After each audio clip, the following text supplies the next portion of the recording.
In this video, we'll look at the different types of data structures. We'll start off with the data structures in Python and explain data structures we see in computer science.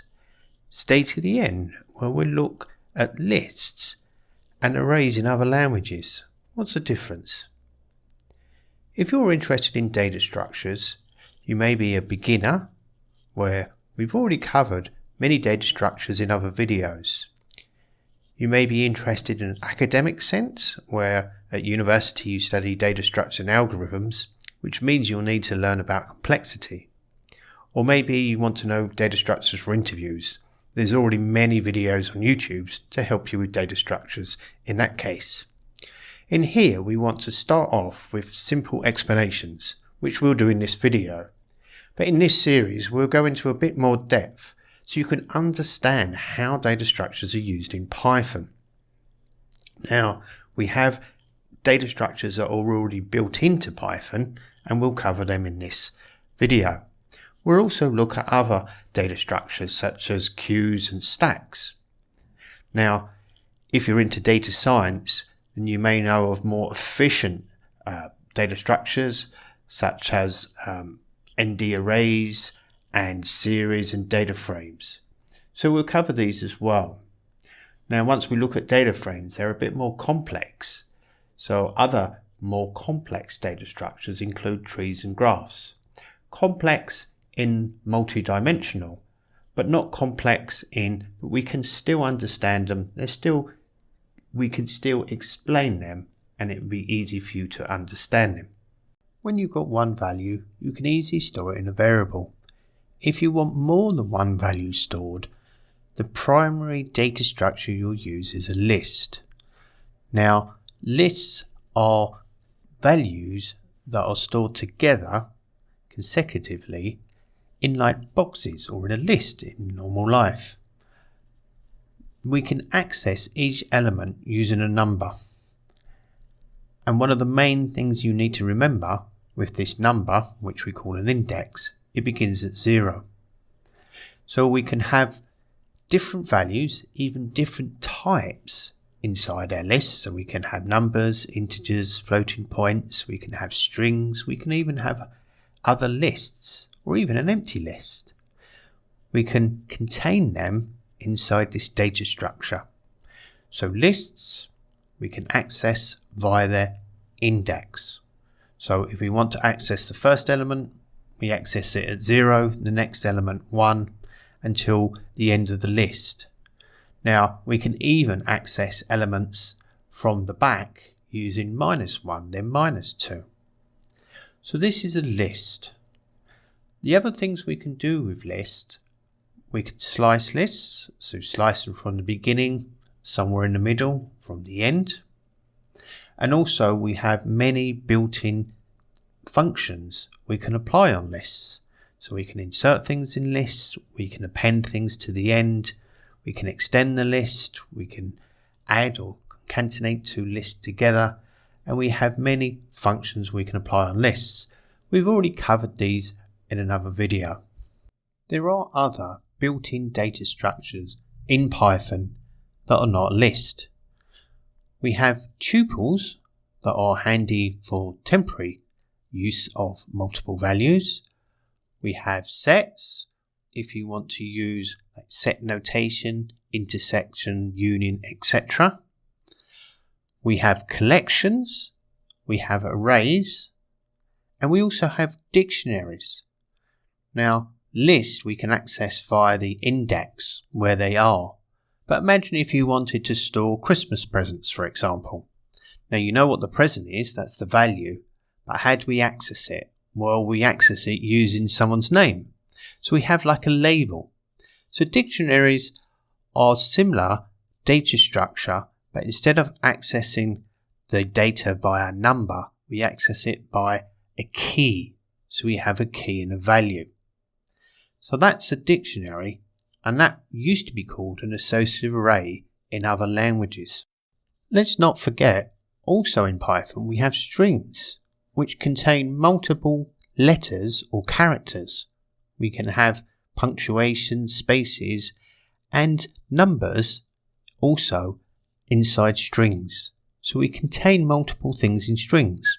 And with strings, we can also slice the string and apply functions similar to we do with lists. Finally, when we talk about Python, we also have other data structures suitable for larger collections of values. So for example, if you're interested in data science, you might be interested in other data structures like ND arrays and series and data frames. Now these are data structures that can store data in a more efficient way. So if we have a huge amount of data, then we might use these types of data structures. So what we have the simple list, which is fine for most of our needs, especially if we're a beginner. We have slightly different data structures depending on our needs, like sets and tuples and dictionaries. And we also have more advanced data structures that are suitable for large collections, for example. Now finally, in computer science, we learn data structures and algorithms. For example, in computer science we have a stack where the last element we put in is the first one out. Now a list is perfect for this because that's what we can do. We can add an element with append and we can take out the element with pop, for example. So we can implement a computer science data structure called a stack with the list in Python. Now another data structure in computer science is a queue.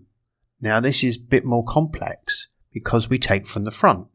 In real life, if we have a queue, a person in front of a queue in an ATM would go first, and once they've used it they would leave and people join at the back.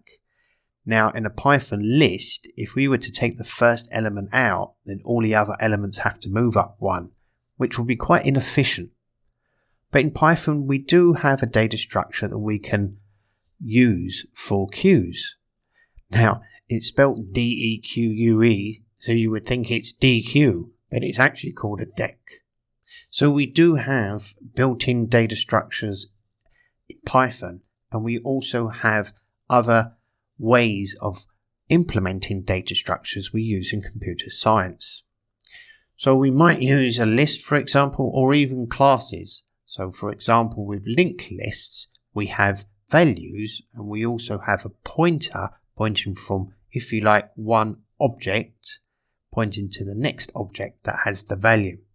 So you can see here we're starting to get a bit more complex with computer science than our built-in Python data structures. Now finally, again in computer science, we've looked at simple data structures that have one dimension. What happens if we want something more complex? Well, again, in real life, we have trees. So you can think of like a family tree. That's a good way of storing some values and used quite a lot in areas like artificial intelligence, for example. Another data structure we see are graphs. So with a tree, we have parent nodes and children nodes, and children can't be parents to their own parents. So a tree is different from a graph. A graph can connect each node to each other.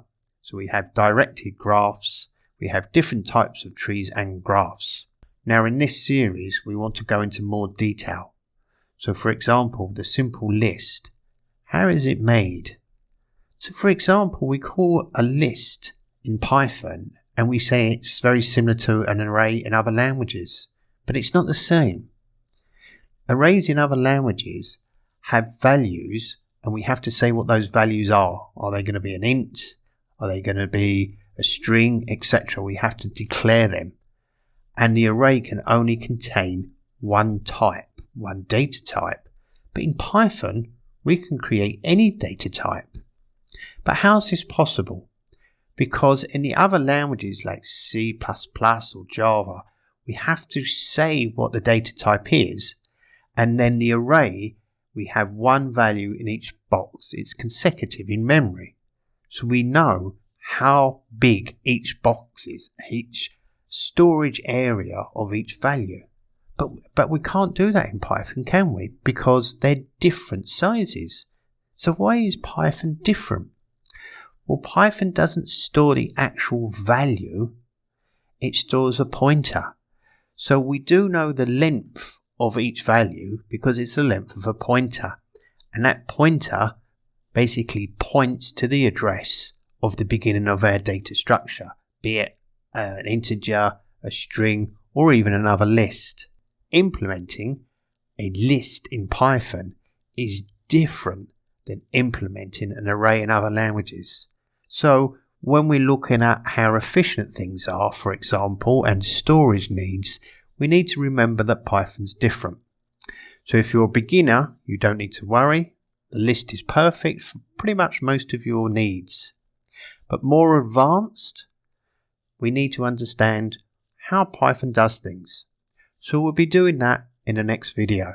So make sure you like this video and make sure you subscribe and click that notification bell because the next video will start looking in more detail.